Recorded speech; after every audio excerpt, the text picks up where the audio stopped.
오늘 하루 이슈의 중심 최경영의 최강 시사.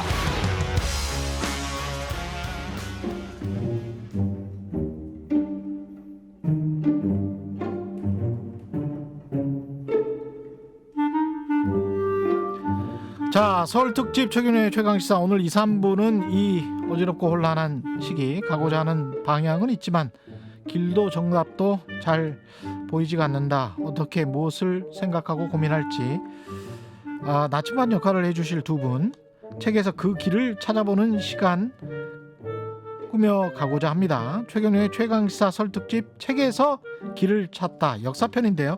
성공회대학교 한홍구 교수님 나오셨습니다. 안녕하세요. 예, 안녕하십니까. 예, 역사 N 연구소의 심영환 소장님 나오셨습니다. 네, 안녕하세요. 역사N 교육연구소의 심영환입니다. 역사 N 교육연구소. 네. 제가 또 실수하는군요. 네, 역사 N 교육연구소.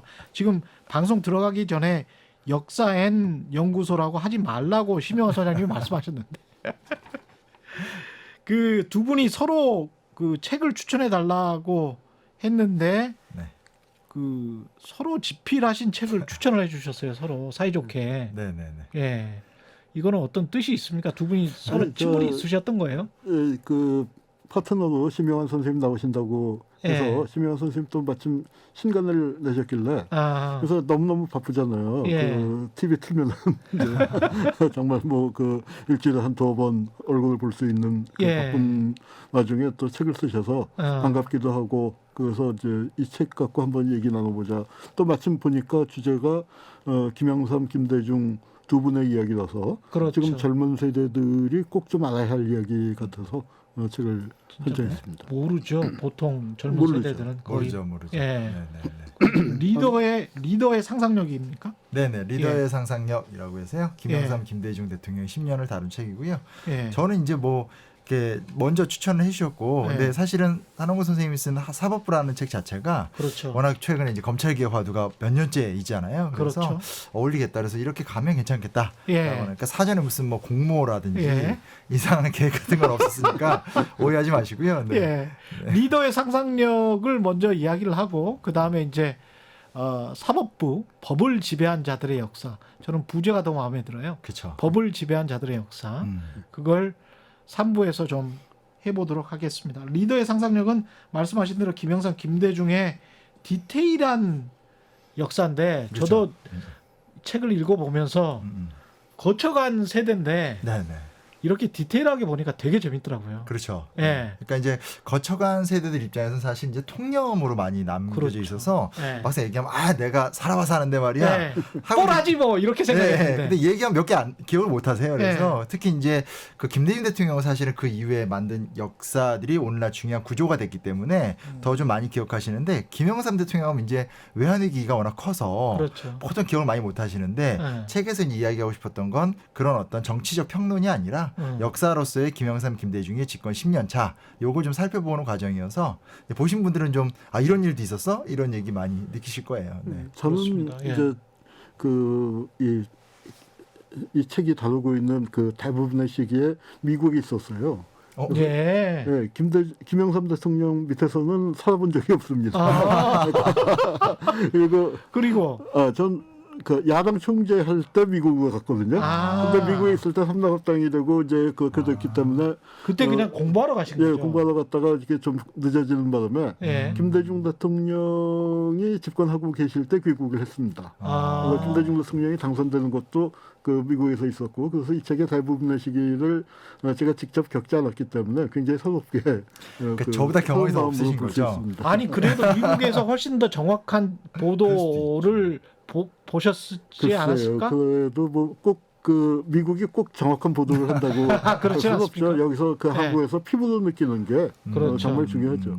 예. 역사는 이렇게 책으로 공부하는 것도 있지만 역사를 산다는 말이 있지 않습니까? 그렇죠. 살아낸다. 예. 또 한국 현대사는 진짜로 그 특히 이제 이 책에서는 주로 두 분이 대통령이 된 다음을 다뤘지만 대통령이 되기까지의 과정을 보면은 살아냈다라는 말이 어쩌면 더 적합한 말일지도 모르고 저는 이제 그 시대의 기억은 조금 그래도 이제 뭐 젊었을 때지만 몸으로 조금 체험한 기억이 있는 편이죠. 김영삼, 김대중 각각 이 두 분에 관해서 이야기하기 전에 김영삼, 김대중이 한국 현대사에서 왜 이렇게 중요한지, 정치사에서 중요한지 그 말씀도 좀 해주십시오. 예.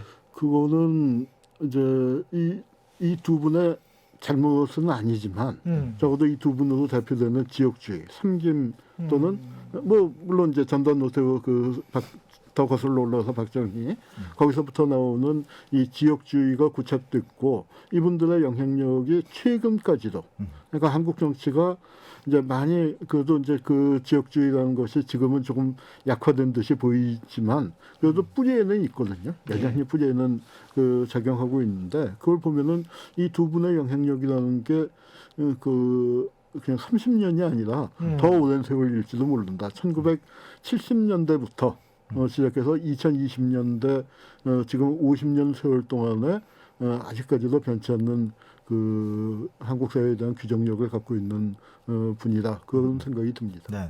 그러니까 사실 이제 민주운동사에서 수많은 정치인들이 있었지만 두각을 못 나타내거나 아니면 또 중간에 변절하거나 그렇죠. 흐지부지해지신 분들이 많잖아요. 예. 근데 사실은 거의 처음 그러니까 4.19 혁명의 영향을 받으면서 정치를 시작하시고 두 분 다. 두 분 다 거의 예. 시점이 비슷하죠. 그리고 유신체제, 전두환 집권기 이 시간을 끝까지 싸우면서 어떤 그 한국 민주화 운동사에 좀 정통적 역할을 하신 것도 사실이고 결과적으로 두 분 다 또 대통령이 됐잖아요. 그렇죠. 그래서 제가 이제 요즘 이 책 쓰고 이제 농담을 삼아서 항상 이야기하지만 우리가 이제 세금 낼 때 종합 그 과세 이렇게 표준표로 내잖아요. 그렇죠. 이게 사실은 이제 금융실명제의 결과거든요. 김영삼 때. 그렇죠. 그래서 예. 금융실명제가 93년에 되고 95년에 처음으로 이 종합 과세 소득표가 만들어져요. 예. 그리고 이제 저는 이제 한국에 있었는데 대학생 때 김대중 대통령 때 외환위기 극복한다고 카드를 좀 남발해서 예. 카드 대란 사태가 있었을 때 그렇죠. 대학생인데도 제가 카드가 한 5장 있었거든요. 예. 근데 그때는 이제 저는 이제 큰 잘못을 한 거지만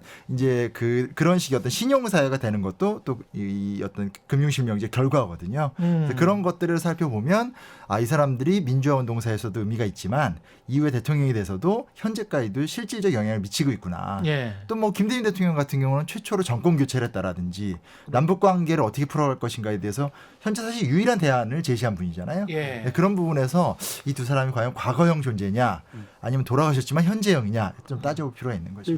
심영한 선생 책에서 이제 제일 인상적이었던 대목이 김영삼 대통령이 사실은 한국 사회에서 굉장히 저평가되고 있어요. IMF로 끝났기 때문에. 그렇죠. IMF가 끝났기 때문에 그런데 김영삼의 업적을 얘기하면서 이것은 돌이킬 수 없는 개혁이었다 하는 부분이 정말 인상적인 게 금융실명제 또 재산 등록 그때도 비판이 있었지만 어쨌거나 한국 사회 하나의 규범으로 확실하게 자리 잡았고 고위공직자 재산 등록 예. 같은 경우는 지금 하나의 규범입니다. 그럼요. 예. 그럼요. 네. 그리고 그다음에 하나회 해체라는 것도 하나의 차도 엄청납니다. 사실은.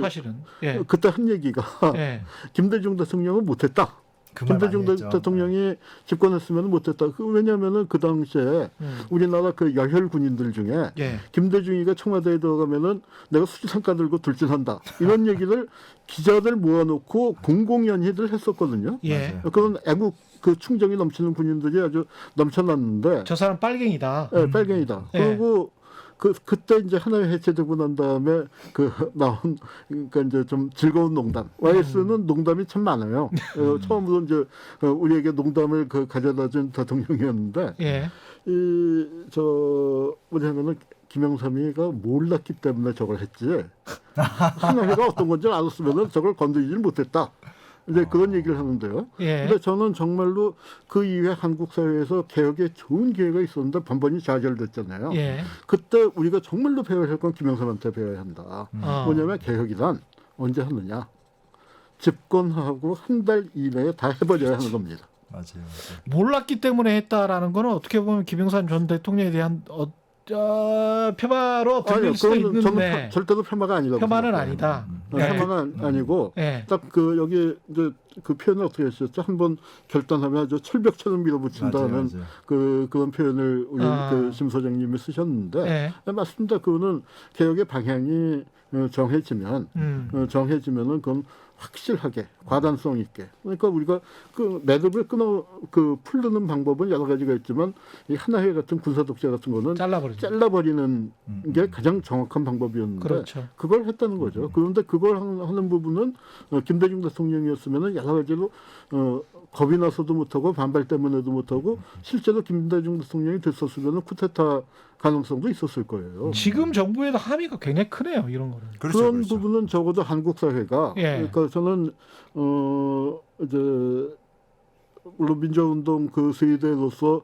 김영삼 대통령이 3당 합당을 했다는 점에 대해서는 굉장히 그 아주 좀 분노에 가까운 개인적으로는 그런 감정을 갖고 있지만 적어도 크게 볼 때 한국 사회의 큰 방향에서 볼 때 김영삼 대통령 심지어는 노태우 대통령까지도 좀 재평가가 돼야 할 부분이 분명히 있다고도 생각을 합니다. 그러니까 이제 아까 이제 농담하신 거고 많은 사람들이 이제 뭐 김영삼 대통령 막 이렇게 뭐 얘기랑 존다.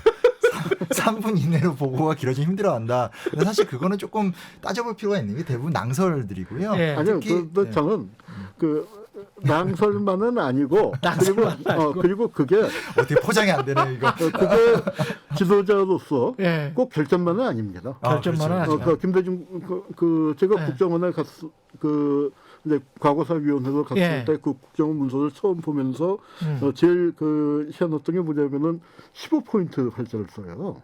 굉장히 크잖아요. 굉장히 크네. 굉장히 크죠. 그리고 보고서가 2페이지를 넘어가면 안 된다는 거예요. 맞아요. 왜 대통령들 때문에 그렇습니까? 그렇죠. 그 정보를 굉장히 짧은 시간에 그러니까 이렇게 보고서 중요하면은 더 자세한 보고를 받으면 되는 거니까 이거를 굉장히 간략하게 요령 있게 정리한다는 건 굉장히 중요한 거고 거기서 사실 그 핵심은 사안의 핵심은 3분 안에 또 정리가 되거든요. 그걸 길게 그렇죠. 차근차근 설명을 하고 그 계획을 하려면은 이건 뭐 몇 시간짜리 강의가 필요할지 모르지만 또 정말로 친일파 청산해야 한다는 얘기가 그거 3시간 해야 할 얘기 아니잖아요. 100페이지 보고서가 있어야 할 얘기 아니잖아요. 그거는 원칙과 방향에 대한 문제니까.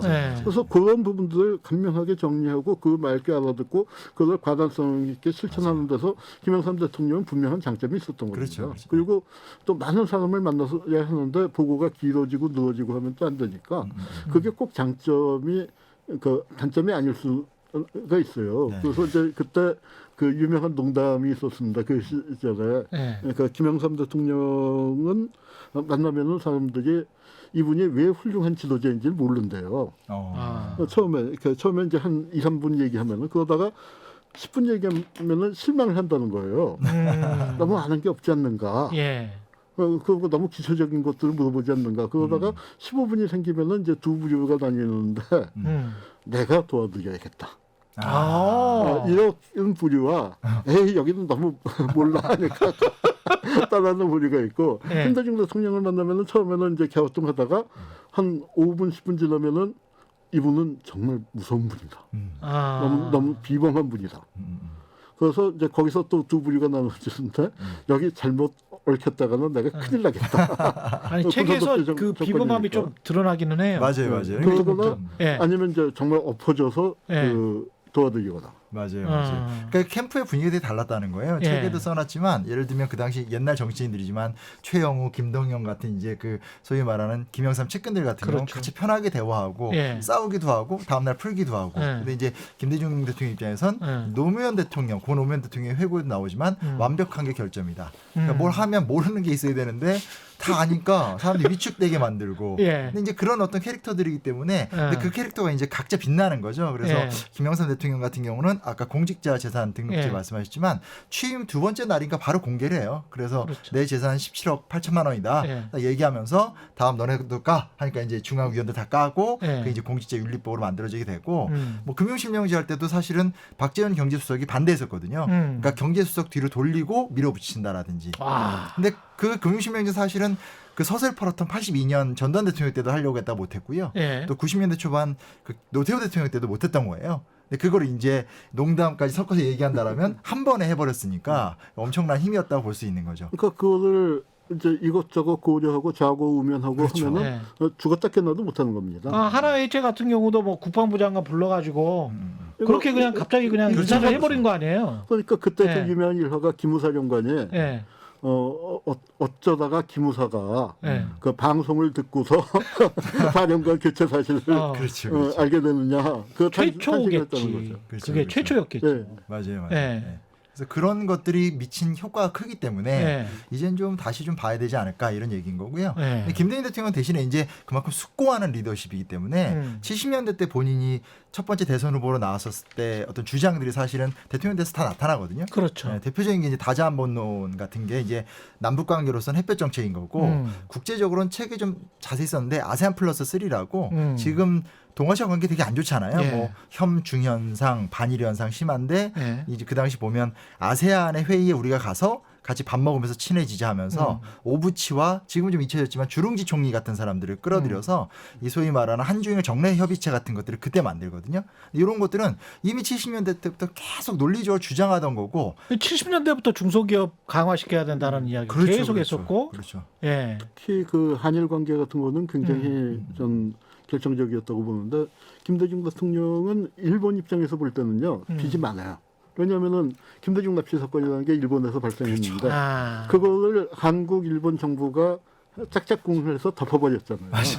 김대중은 피해자예요. 그리고 그렇죠. 그다음에 왜냐하면 김대중 내란 음모 사건이라고 하는데 거기서 사실 내란 음모 갖고는 사형이 절대로 안 나오거든요. 법에 없어요. 그 법도 무기징역도 없고 유기징역이에요. 내란 음모는 그렇죠. 최고형이. 예. 그런데 왜 사형이 나왔냐면은 일본에서 한민통이라는 걸 만들었다.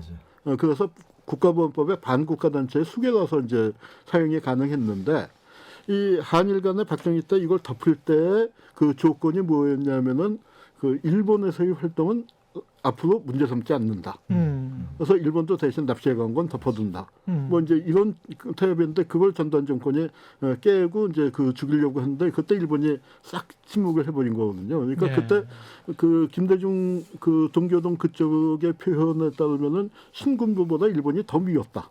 근데 그런 표현이 나옵니다. 그래서 예. 실질적으로 그랬을 텐데 그런 일본한테 화해의 손을 먼저 내밀었죠. 그러니까 그 대표적인 게 일본 문화 개방이었는데 그때 문화계에서는 굉장히 반대가 심했어요. 맞아요. 이거 뭐 그러다가는 뭐 한국 가요니 뭐니 뭐 저 프로 또 여기 방송도 있지만 한국 방송이 또 일본 거를 많이 그냥 좀 그 베껴서 이제 하던 것도 많았고 뭐 그러면서 일본 대중문화한테 압도될 것이다 했는데 결과는 어떻게 됐습니까? 오히려 한류가 일본을 그렇죠. 지배하는 상황이 됐죠. 이제 그런 거 보면은 그 앞을 내다보면서 또 과감하게 또 화해할 때는 몸을 낮추고 이제 그런 그 부분에서는 김대중 대통령이 굉장한 지도력을 보이셨죠. 근데 김대중과 김영삼을 생각을 할 때 뭐 능력이나 자질 면에서 김대중의 그 완벽한 점이 오히려 약점이었다 그런 말씀도 하시고 그랬는데 그런데도 불구하고 IMF 환란 위기에서 나라를 구한 거잖아요. 그게 가장 큰 업적이라고 볼 수도 있는 건데 근데 대통령 됐을 때 제 기억에 한 30만 표인가요? 차이가 별로 안 났. 간신히 이겼죠. 간신히 이겼죠. 근데 그 전에 김영삼 대통령 보면은 민자당이라는 엄청난 뭐 그때 한 200석 됐습니까? 그 그늘막이 개헌선을 넘었었죠. 그늘막이 있었지 않습니까? 그렇죠. 그러면 주류라고 할 수 있는 거 아니에요. 완벽한 주류가 돼서 개혁을 한 것과 김대중처럼 DJP 연합을 통해서 소수파로서 IMF 환란 위기를 그것도 30만 표 간신히 이겨가지고 하는 그 과정이 상당히 좀 다를 수밖에 없지 않을까. 지지 기반이 워낙 또 한쪽은 굉장히 강고하고 한쪽은 허약하다 보니까 그런 생각도 들더라고요. 책을 읽으면서. 예. 그러니까 그런 게 이제 그 시대의 가장 큰 특징이었고, 근데 중요한 건 이제 좀 나쁜 말이지만 결과로 말한다는 거잖아요. 예. 그러니까 사실 좀 김영삼 대통령은 재밌는 게 본인의 개혁들이 대부분 다 야당을 겨냥하기보단 자신의 당을 겨냥하는. 그럴 수밖에 없죠. 왜냐하면 정치 개혁을 하면 정치 개혁의 대상자가 자기네 당 멤버들이 되는 거고. 그런 측면에서 참 대단한 거예요. 근데 그런 측면에서 보면 저는 이제 일종의 경쟁자지만 협치가 중요하다 생각하는 게 그렇게 할 적에 그 부족한 명분을 대부분 다 김대중 대통령 끌어들이거든요. 왜냐하면 야당은 그걸 좋아하니까. 그래서 그렇지. 서로 경쟁자지만 같은 지향점에서 이제 합의점을 암묵적으로 찾아가면서 개혁이 이루어지게 되는 거고 또 어쨌든 김대중 대통령은 또 사실은 그 당시 이제 이인재 씨가 이제 탈당하고 당 만들고 하는 분열의 정국 또 DJP 그러니까 결국 김영삼한테 박대당하면서 쫓겨났었던 김종필을 품되 이제 3당 야합이라는 분노하셨던 주제가 아니라 DJP 연합이라고 해서 이렇게 아주 합리적으로 문서를 쓰잖아요. 그래서 여기까지 함께하는 거야. 여기 너랑 나랑 다라 하면서 소위 말하는 연합을 하더라도 정체성도 잃지 않고 해서 양자가 되게 다르기도 하고 단점도 있는데 그럼에도 불구하고 자신이 처한 환경에서 여러 가지 것들을 활용해 나가면서 그러니까 거대 여당을 등으로 짊어지고 있지만 자기 정당을 개혁할 수밖에 없는 김영삼은 포인트별로 김대중을 끌어들였고 김대중 같은 경우는 이제 어떻게 보면 약자 좀 더 지지 기반이 그렇죠. 약하니까 DJP 연합 같은 합리적인 연정을 통해서 또 이제 문제를 해결하는 모습들이 있었기 때문에 그런 것들도 지금 좀 살펴볼 만한 주제들이 아닐까. 대단한 정치인들이었죠. 사실 확실히. 이제 김영삼 대통령 초기에 예. 지지율이 거의 90%까지 올랐고 그렇죠. 개인 인기를 치면은요. 예. 그 당시에 뭐 허재라든가 최진실이라든가 그런 톱 스포츠 스타나 연예인보다 예. 더 맞아요. 인기가 있었어요. 그런데 그렇게 된 거는 뭐냐면은 그 대통령 선거에서 김영삼 대통령이 정말 그 유명한 표현이 놀랐제거든요. 그렇죠. 놀랐제. 놀랐제인데 진짜로 놀란 사람들이 김대중 지지자예요. 김대중 지지자들 입장에서는 우리 이제 그 전라도 말로 이제 선생님께서 대통령 되셨으면 저렇게 못했다. 김대중 지지자들도 알고 그러니까 똑같은 지역주의라고 해도 저는 호남 쪽은 좀 그 성격이 달랐다고 생각하는데 호남 쪽은 김대중에 대한 지지도 있었지만 민주주의에 대한 열망이 광기를 겪으면서 그게 있었는데 그 지지가 김대중을 지지했던 사람들이 전폭적으로 김영삼을 지지했기 때문에 또 그런 개혁이 가능했던 겁니다.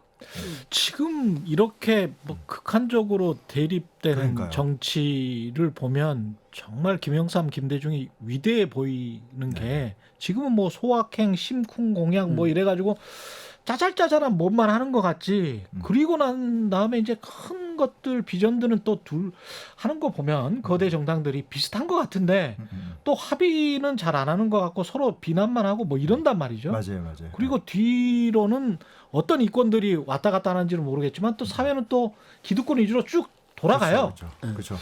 그런 거 보면 정치가 오히려 퇴보했나 이런 생각도 드는 거예요. 이게 사실은 뭐냐면 둘이 누가 봐도 경쟁자인데 예. 경쟁자지만 전체적으로 국익을 위해서는 이렇게 맞닿거든요. 그러니까 결과가 개혁으로 나타나는 건데 예. 지금 같은 경우는 사사건건 그러니까 너네 정당이 한 건 절대 안 따라한다. 말꼬리만 맨날 잡고. 네, 그게 이제 굉장히 큰 차이점이라고 할 수 있겠죠. 굉장히 큰 문제라고 볼 수 있고요. 근데 이제 재밌는 것 중에 또 하나가 뭐가 있냐면 지금도 해야 될 일은 많거든요. 그러니까 예. 예를 들면 부동산 정책 같은 경우가 사실은 그러니까 김영삼 대통령이 못했어요. 김대중 대통령도 제대로 못하고. 그럴 수밖에 없는 게 사실은 김영삼 대통령이 이제 몰락하는 계기가 약간 자기 모순인 건데 초기에 어떤 그런 개혁을 쫙 열었으나 이제 세계화라는 그 세계화하셨죠. 시드니 선언을 하면서부터 세계화라는데 뭐 좋아요. 세계화를 하는 것도 좋고 OECD 가입하는 것도 좋은데 그러면서 사실은 대재벌 정책이라든지 부동산 정책을 노태우 정권 때 나왔던 토지공 개념 같은 것들을 다 해체해버리거든요. 그리고 또 그 이후에 이제 김대중 정권 때는 외환위기를 수습하면서 그런 것들을 잘 다루지 못했고 그렇습니다. 어느 정도 재벌 개혁은 했지만 그 재벌 개혁의 대가로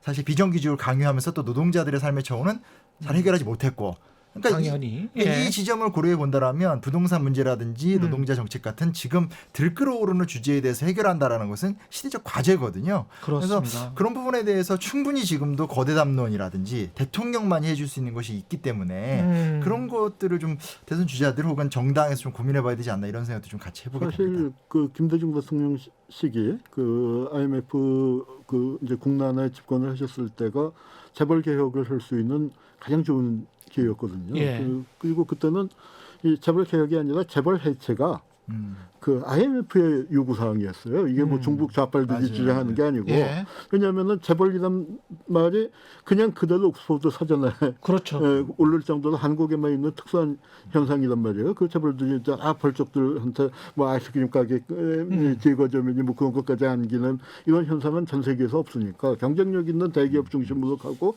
재벌을 해체하라 하는 게 IMF의 공약이었는데 이 재벌 해체가 재벌 규제가 되고 재벌 규제가 재벌 개혁이 되고 재벌 개혁이 경제 개혁이 되고 경제 개혁에서 그 경제 민주화로 바뀌다가 경제 민주화가 실종되고 노동 개혁이 나왔단 말이에요. 그건 뭐냐면 한국 사회가 그 재벌 개혁의 좋은 기회를 놓치고 이 재벌이 우리를 개혁하겠다고 나온 게 노동개혁 아닙니까? 그렇죠. 예. 그러니까 IMF가 왜 왔냐면은 재벌들이 방만하게 위해체를 그어서 써서 왔는데 우리 이제 김대중 대통령이 리더십을 보이시고 또 국민들이 적극 동참해서 금모으기 했단 말이에요. 금모으기 해갖고 그 돈을 어디다 줬느냐 하면은 재벌들한테 공적 자금을 퍼안겼거든요. 그렇죠. 그러니까 재벌들의 그때 그 나온 구호가 그 이제 사람들 뭐 건배사가 위하여일 때 이대로. 예, 이대로. 예, 그러니까 이대로. 뭐 많은 사람들은 이 실직해갖고 죽어 나가는데 재벌들은 이대로가 되고 그게 한국에서 이제 재벌공화국이 본격화되는 시기였단 말이에요. 뒤로 빼돌리고. 예, 예. 그러니까 가령 이 독재 정권 시대하고 이제 비교한다면 김영삼, 김대중 대통령이 되면서 이제 민주주의의 시대가 열렸는데. 우리 그 아마 이제 그 무렵이었죠. 그 이제 김대중 정권이 끝나고 그 다음번 대통령 선거를 할 때였나요? 우리 그 권영길 후보가 나오셔서 그 한마디 민주화돼서 살림살이 좀 나아지셨습니까? 네. 하는 말이 우리들에게 막혀들어 참 기가 막힌 얘기고 그건 예. 저는 지금까지도 해당되는 말이라고 생각해요. 우리가 민주주의를 하는 게 정말 살림살이를 그 낫게 하기 위해서 하는데 그걸 못했기 때문에 지금도 이 민주당이 이렇게 그렇죠. 어려움을 겪고 있는 거고요. 그런데 그때 그이저 재벌 개혁을 하지 못한 것. 이게 정말 그게 한으로 남고 살림살이가 나아진 쪽은 재벌이 좋아졌고 또 누가 좋아졌냐면 관료가 좋아졌어요. 우리 이제 심 소장님께서는 관료제가 그래도 좀 더 나아지고 있다고 하는데 저는 약간 생각이 다른데 한번 심 소장님 그 말씀 좀 들어볼까요? 네. 여기 살짝만 이제 덧붙인다면 이제 이런 전적으로 이제 공감할 수밖에 없는 게 우리가 지금도 보면 양당의 현재 대통령 대선 공약을 보면 이제 부동산 공급 강화잖아요. 근데 네. 이 공급 강화란 말이 네. 사실은 전두환 대통령 때 했던 말이에요. 그래서 네. 전두환 대통령이 또 500만 원을 짓겠다 얘기였었는데 그게 이제 그 당시 이제 도시학자들의 말을 들으면 당시 박정희 정권 기간 내내 지었던 건물에 맞먹는 양이었다고 하거든요. 그리고 우리가 기억하는 제일 유명한 기억은 이제 노태우 대통령이 그렇죠. 주택 200만 원인데 200만 원. 그것도 다 지었어요. 그러니까 네. 소위 말하는 공급 확대를 통한 부동산 문제 해결이라는 것은 너무나 오래된 80년대, 90년대 해법이다라는 거. 근데 그게 그때도 청약 광풍 불고 난리가 났었습니다. 그렇죠, 그렇죠. 예. 근데 지금 그게 지금 똑같이 반복되고 있다라는 예. 건 거고 재벌 문제도 보면 사실 이제 우리가 하나의 척결만 많이 기억을 하지만 순서로 따지면 하나의를 척결하고 그 다음에 이제 역사 바로 세우기를 통해서 많은 문제가 있더라도 이제 전두환 노태우 그 5.18과 12.12 군사 쿠데타를 이제 처단하는 것까지 이어졌잖아요. 근데 그때 자료들을 분석해 보면 계속 재벌들을 같이 소환을 해요. 왜냐하면 그 사람들한테 돈을 갖다 바쳤으니까. 그렇죠. 근데 이제 소위 말하는 대마를 잡기 위해서 그냥 활용만 하고 또 집행유예 시켜주고. 그러니까 수많은 기간 동안 보면 재벌이라는 그 집단이라는 것이 더 큰 정치적 구조학을 척결하는 데 있어서 이렇게 살아남는 형태가 있었는데 지금 와서 이제 보게 되면 단순하게 뭐 이렇게 재벌 해체 이건 약간 과격한 발언 같지만 더 나은 경제로 나아가기 위한 과정에 대한 충분한 숙고는 분명히 좀 없지 않았나라는 생각이 들고요. 그리고 특히 지금 대선 캠페인 자체가 개인 재테크를 어떻게 잘해줄 수 있을까, 세금 어떻게 깎아줄까, 뭐 이런 쪽으로만 계속 집중이 되고 있기 때문에 이제 아까 그 소확행이나 예. 뭐 소소한 공약이 예. 말씀하셨지만 사회 분위기 자체가 예. 이제 그 전에는 그 80년대에는 뭐 질풍노도의 시대라고도 부릅니다만 뭐 하여튼 민주화라든가 뭐 통일이라든가 그런 거대 담론에서 이제는 부자 되세요. 이 IMF와 또 이명박 정권 시대를 지나면서 부자 되세요가 예. 이제 그 관심이 되는 시대가 됐단 말이에요. 예. 그리고 민주화가 되놓고 나니까 그전에는 대통령이 절대 권력을 갖고 있는 거라고 생각을 했는데 대통령이라는 게 보니까 5년짜리 계약직 공무원이란 말이에요. 그렇죠. 그러니까 그리고 그 IMF가 끝나고 재벌이 살아남은 다음에 그다음에 이제 첫 번째 대통령이 노무현 대통령인데 이분이 너무 솔직하게 고백을 해버리셨죠.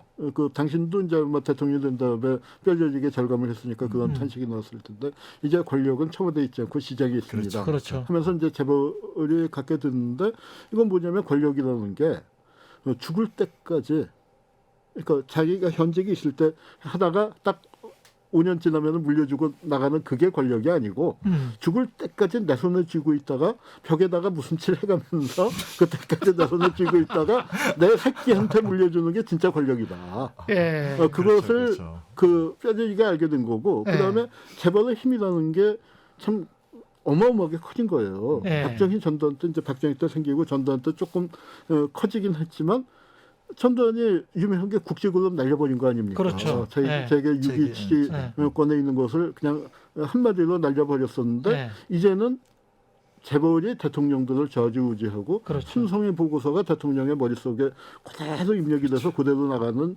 네. 이제 그런 세대로 돼버렸단 말이죠. 그래서 이 민주화의 결과물로 정말 대중들이 살기 좋아진 시대가 아니라 재벌이 좋아졌고 그다음에 관료가 정말 좋아졌어요. 관료가. 네, 관료들이 그러니까 그 전에는 그 독재자가 관료를 수적으로 부렸단 말이에요. 예. 그래서 그러니까 그러니까 박정희, 전두환 뭐 형편없는 독재자라고 제가 그 비판을 많이 하지만 그 사람들이 분명한 건 어쨌거나 국민이라는 공동체를 생각하면서 정치를 했던 사람인 거 그건 분명하거든요. 방향이나 운영 방식이 잘못돼서 그렇지. 그리고 그때는 재벌 관료들이 수단으로 그렇게 존재했는데 이제는 민주화되고 난 다음에는 관료들이 대한민국의 주인이 됐어요. 대한민국이 민주공화국인가 했을 때 가장 웃는 사람들이 관료일 거라고 저는 생각을 해요. 주인은 무슨 우리가 주인인데. 뭐 그러니까 이제 이게 이 나라가 예. 기재부의 나라냐 하는 그 그렇죠. 탄식이 나오는데 예. 이 관료 제도를 어떻게 개혁을 하느냐. 예. 바로 그게 이게 5년 단임제라는 그 정치 구조가 이 관료들의 천국을 만드는 아주 그냥 그 바탕이거든요. 우리 검찰 개혁, 사법 개혁, 그렇죠. 국정원 개혁, 뭐 네. 기재부 개혁하지만 사법 개혁이라는 건 사법 관료들, 국정원 개혁이라는 건 그렇습니다. 그 공안 관료들, 네. 그다음에 국방 개혁이라는 건 군사 관료들, 네. 그 뭐 기재부 개혁이라는 거는 그 모피아 개혁, 뭐 이런 거 아니겠습니까? 그 이야기를 좀 구체적으로 하기 전에 잠깐 쉬었다 가야 되겠습니다. 2부는 여기까지로 줄이고요. 잠시 후 3부에서 계속 이어가겠습니다.